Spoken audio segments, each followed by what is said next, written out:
3,014 graduan menerima ijazah masing-masing pada Istiadat Convocation Universiti Malaysia Kelantan ke-14 yang berlangsung hari ini sehingga 8 Mei 2025 bertempat di Dewan Tuanku Chancellor DTC UMK Bachok Kelantan.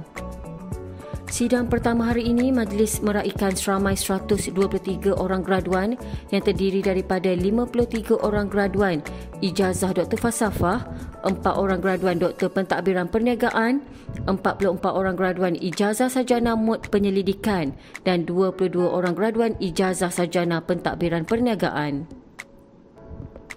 Pada majlis Istiadat Convocation kali ini juga, UMK meraikan 57 orang graduan sulung program pengajian sarjana muda Komunikasi Perniagaan dengan Bahasa Inggeris Kepujian daripada Fakulti Pengajian Bahasa dan Pembangunan Insan. Pada majlis ini, Tengku Mahkota Kelantan yang teramat mulia Tengku Muhammad Fakri Petra Ibni Almarhum Sultan Ismail Petra turut berangkat mencemarduli bagi perkenan menerima persembahan pemasyuran sebagai Pro-Chancellor UMK.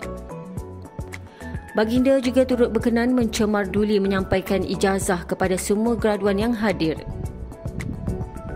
Turut hadir Menteri Pendidikan Tinggi Yang Amat Berhormat Datuk Seri Diraja Dr. Zamri bin Abdul Kadir, Menteri Besar Kelantan Yang Amat Berhormat Datuk Panglima Perang Ustaz Datuk Haji Muhammad Nasruddin Haji Daud, Ketua Pengarah Pendidikan Tinggi Datuk Profesor Dr. Azlinda Azman, Pengerusi Lembaga Pengarah Universiti Malaysia Kelantan Datuk Dr. Hassan Basri Awam Makdahan dan ahli-ahli Lembaga Pengarah Universiti Malaysia Kelantan, Pengurusan Tertinggi Universiti.